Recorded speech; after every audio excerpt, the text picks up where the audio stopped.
Hey guys, so today I have my summer nail polish picks for 2015. I have a decent mix of brands here and a couple indies. I kind of steered clear of true neons because I'm going to do my favorite neons in a whole separate video because I've acquired quite a few neons this year with the new collections that have been coming out, and so I kind of want to break the neons down separately. This is kind of my non-neon summer nail polish picks, so I'll get right into them. The first one that I have is from Essie. This came out in the summer collection last year. This is called Strut Your Stuff, and this is a bright medium blue. I actually am surprised that I don't hear much about this one. It's completely opaque in 2 coats. It might even be close to opaque in 1. It's just a really beautiful, like, saturated blue, and I'm just, like I said, I'm surprised that I don't hear more about this one because I really like this. And I only picked up, I think, 2 or 3 from the summer collection last year, and this was like by far the standout for me. And you guys know I like blues anyway, so it doesn't really take much, but this is an amazing blue aside from the fact that I always gravitate towards blues. I have 2 polishes from Zoya. These are both from the summer collections that came out last year. It was Tickled and Bubbly. Just like this year there were 2 6-piece collections. Last year they did the same thing. I think they always do that for summer and for fall. The first one that I have is Kitridge, and this is a light baby pink. This looks amazing on tan skin. That was really when I fell in love with this, when I had finally gotten a tan for the first time in, like, I don't know how many years.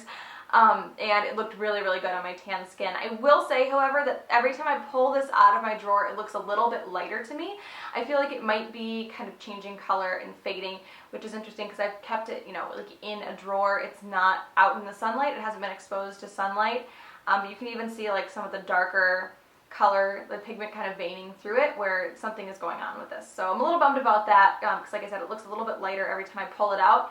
But it's still a really beautiful color. And the next one that I have is also from the summer collection last year. This one is called Harper. This was from the other half of the collection, the bubbly ones. They were like this really weird kind of creamy colored base with iridescent like micro glitter and then iridescent glitter mixed in. Some of them were too sheer to like really be good. You had to use them as a topper with like the matching color from the cream collection.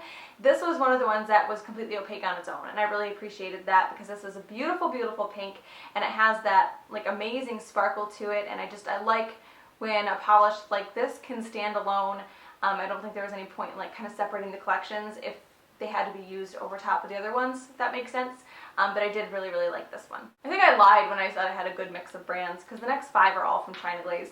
A couple of years ago, and I don't even remember, I think it was the Sensational collection, Glaze came out with an amazing collection of neon pastels. The formulas, I think, all left a bit to be desired on just about all of them. They were a little bit like chalky, they would streak, they were a little bit difficult to work with, but once you got them built up, they were amazing. So I picked out 5 from, I think they're all from that collection. Oh no, they're not. I picked out 4 from that collection, and then 1 is from a different one. But the first one is this mint green, and this is Highlight of My Summer. And this is a mint green, but I feel like it borders on neon pastel because it's so bright. Mint is usually like a just pastel color. This kind of has an extra like bright neon pastel property to it, so I really like this one. Again, formulas were a little bit tricky on these. They would streak, they weren't always like level, and they all dried matte. If you can get through the formulas on these, they are amazing colors. I think the colors are totally worth the work that the formula takes on all of these. The next one I have is one of my all-time favorite pinks. This one is Bottoms Up, and this is a true bright Barbie pink. This one also dries matte, has the same kind of formula. This is it next to Kitridge. This is a lot more pink. It's a lot less of kind of a pastel pink, but I still think that this one's getting lighter on me. Again, like I said, a little bit of a pain in the butt of a formula, but it is like the perfect Barbie pink. The next one that I have is That's Shore Bright, which is not showing up on camera as purple as it is. It's looking a little bit more like a pinky purple on camera, but this is kind of a true purple cream. It's that weird formula, again, a little bit streaky. Sometimes it doesn't want to level off, dries matte, but just amazing colors on these, and they really, I mean, it looks great in the bottle. It pops even more on the nails. I wish Glaze would just like make every single polish they come out with this kind of, I would even deal with the formula just to have this kind of color, so really like these ones. The last one that I have from that collection is Son of a Peach. This one, again, is a little bit of a pain in the butt of a formula. It's difficult to work with, it's a little bit streaky, but this is one of those colors that I've talked about this before. I used to work third shift, so I would be outside like when the sun was coming up, and in that dusk / dawn lighting, these look like they are glowing. This one is one that I've noticed, grass is lime greener. Pretty much any kind of true neon pastel will look like that in dusk and dawn lighting as the sun is coming up and going down. They look bright, like glowing off your nails bright. The first time that I wore this in that lighting and saw that, it kind of freaked me out a little bit. But now it's kind of like my goal when I wear these polishes is to get that kind of effect, or to be out in that lighting, to see the kind of like glowy effect that they get. So really, really like this one. I think this is one of the more popular ones from that collection. The last one that I have is another blue. This is a bit lighter, more of a sky blue, but it's still like on the bright side of a sky blue. This is Capacity to See Beyond. This is from the Giver collection that actually came out, I don't think it was for the fall, but it came out, I think, late August, or just August in general, late summer, so it kind of felt like a fall collection.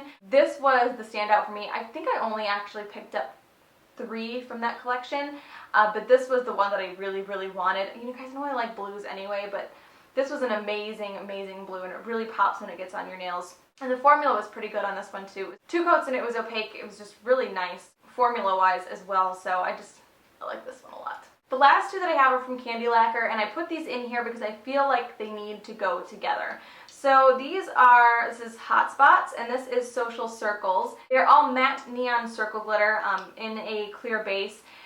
Social Circles has blue, pink, and purple, and Hot Spots has yellow. It looks like a couple different shades of orange and a couple different shades of pink.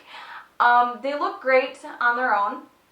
If you layer these 2 together, you get just about every color in the rainbow, and like I would not expect these to look this good layered together, because you can't really picture it when they're separate in the bottle, but they're like the coolest rainbow circle glitter neon topper ever when they're together. They look fantastic over white. I would say that they could go over black, but it looks like the blue spots that are in Social Circles are a little bit sheer, so they might need a lighter color underneath them to make them pop.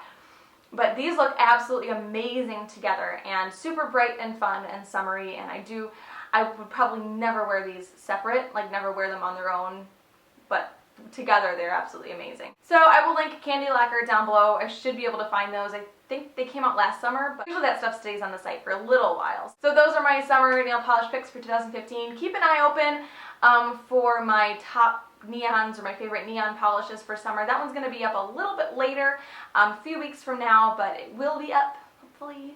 So, and I'm also thinking about, I've had a couple people request a video, and I kind of didn't want to do this because I know Holly just talked about doing this in one of her videos, and I didn't want to like seem like I'm ripping her off.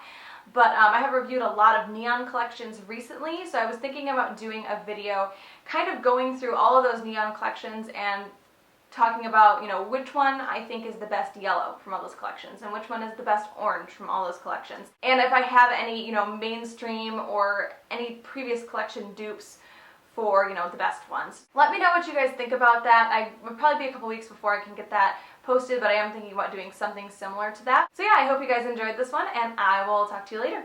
Bye.